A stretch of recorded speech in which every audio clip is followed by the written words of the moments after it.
जन्म जात मत पूछिए का जात तरुपात, रैदास पूत सब प्रभु के, कोई नहीं जात कुजात। महान संत रविदास ने अपने समय में कहा था कि किसी की जात नहीं पूछनी चाहिए, क्योंकि संसार में कोई जात पात है नहीं। सभी मनुष्य एक ही ईश्वर की संतान हैं। यहाँ कोई जात बुरी जात नहीं है। मगर इससे उलट देश की राजनीति में इस समय जात ही छाई हुई है। नमस्कार, मैं उत्कर्ष और आप देख रहे हैं द डेली डिस्पैच। विपक्ष के सबसे बड़े चेहरे और नेता प्रतिपक्ष बने राहुल गांधी जाति जनगणना कराना चाहते हैं। इसकी रट तो पिछले साल यानी 2023 से ही लगा रहे हैं, जब से बिहार की नीतीश सरकार ने अपने यहाँ जाति आधारित सर्वे कराया था।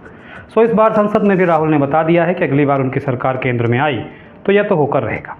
राहुल इसके अलावा सरकार के अफसरशाहों, सुप्रीम कोर्ट के जजों, पत्रकारों सहित कई लोगों की जात पूछ रहे हैं। इस बार बजट सेशन में तो उन्होंने बजट से पहले हलवा बजट बनाने वाले अधिकारियों की भी जात पूछते दिखे। हिमाचल के हमीरपुर के बीजेपी सांसद अनुराग ठाकुर ने पलट कर कह दिया कि जिसकी जात का पता नहीं वो गणना की बात करता है। बस विपक्ष को यही सुनते ही आग बबूला हो गया। राहुल या पूरी कांग्रेस जाति जनगणना के पीछे क्यों पड़ी है, वो भी तब जब पंडित नेहरू, पीएम इंदिरा और राजीव गांधी इसके सख्त खिलाफ थे। राजीव गांधी की तो संसद में इस पर पूर्व पीएम वीपी सिंह से बहस भी हो चुकी है। अगर खुद राहुल के पहले के वीडियो देखें तो वो जात के खिलाफ बोलते दिख रहे हैं। तो ऐसा क्या हो गया कि अचानक राहुल और कांग्रेस जाति जनगणना की वकालत पुरजोर तरीके से कर रहे हैं? आइए विस्तार से समझते हैं।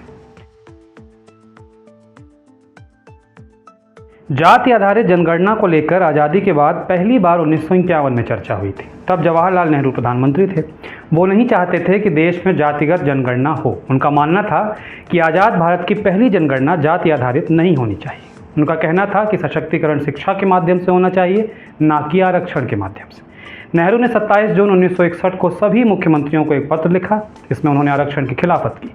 वो कहते हैं कि हमें आरक्षण की पुरानी आदतों से बाहर निकलना होगा। मैं हर प्रकार के कोटा को नापसंद करता हूँ, खास करके नौकरियों में जो दिया जाता है। फिर आइए इंदिरा सरकार की ओर। 1981 जनगणना में इंदिरा गांधी सरकार ने मंडल कमीशन की सिफारिशों को ठुकरा दिया था।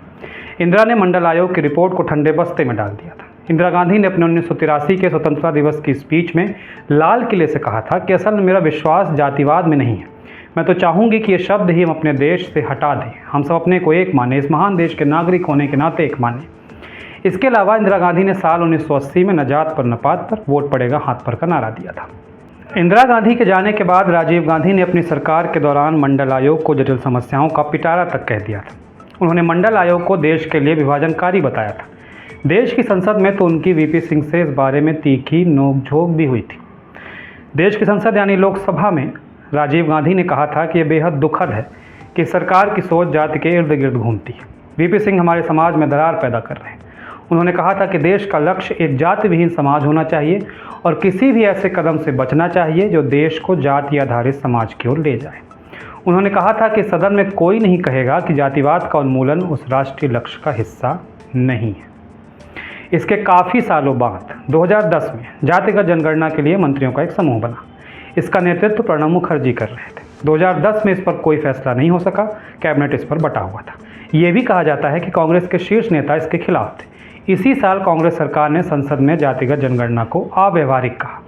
पी चिदम्बरम ने नेहरू के विचार से वीरप्पा मोइली को भी अवगत कराया था। ये मसला प्रधानमंत्री यानी तब के डॉक्टर मनमोहन सिंह के भी संज्ञान में आया था। कई अन्य कांग्रेस नेताओं ने तब खुलकर इसका विरोध किया था। हालांकि 2011 में कांग्रेस ने क्षेत्रीय दलों के सहयोग के लिए दबाव में जातिगत जनगणना कराई, लेकिन उसके आंकड़े जारी नहीं किए। कांग्रेस सांसद प्रिया दत्त ने तब कहा था कि जातिगत आरक्षण देश को 50 साल पीछे ले जाएगा। 2018 में सिद्धरमैया ने कर्नाटक चुनाव से पहले जाति आधारित जनगणना के निष्कर्षों को जारी नहीं किया था। 2011 में जातिगत जनगणना हुई, लेकिन कांग्रेस ने 3 साल तक इसके डेटा जारी नहीं किए।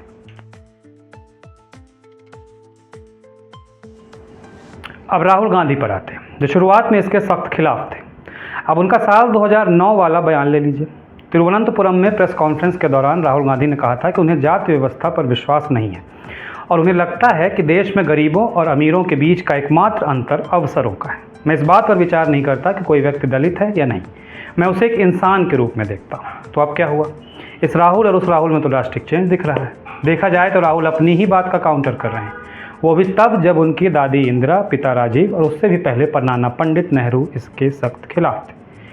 जाति जनगणना के मुद्दे को लेकर राहुल गांधी जिस तरह से मुखर हैं या कहें कि फ्रंट फुट पर बैटिंग कर रहे हैं, उसकी एक बड़ी वजह लोकसभा चुनाव 2024 के नतीजे हैं। इसने राहुल को एक ऐसी संजीवनी दी है जिसके बल पर वो ऐसे मुद्दों को प्रमुखता से उठा सकते हैं और उन्हें पता है कि बीते 10 सालों में एनडीए पहली बार थोड़ी कमज़ोर हुई है और यही वक्त है जब ऐसे मुद्दों से लोगों के बीच जाया जा सकता है। वैसे जातीय जनगणना के जिन्न को नीतीश कुमार ने निकाला था और 2023 में बिहार में जातीय जनगणना भी करवाई, उसकी रिपोर्ट भी सार्वजनिक की। वो अलग बात है कि सीएम नीतीश अब इंडिया गठबंधन से अलग होकर एनडीए गठबंधन में है और राहुल जातीय जनगणना का राग अलाप रहे।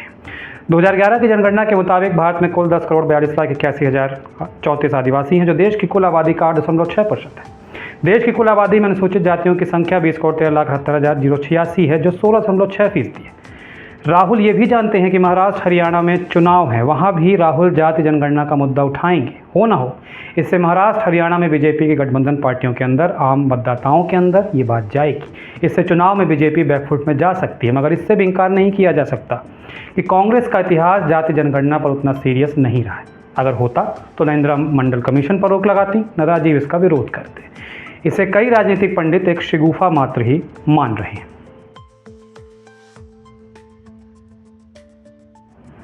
कांग्रेस ने पिछले साल कहा था कि अगर वह सत्ता में आती है तो वह एक जातीय जनगणना आयोजित करेगी जो 2021 में होनी थी और कानून के माध्यम से आरक्षण पर 50% की सीमा को हटा देगी।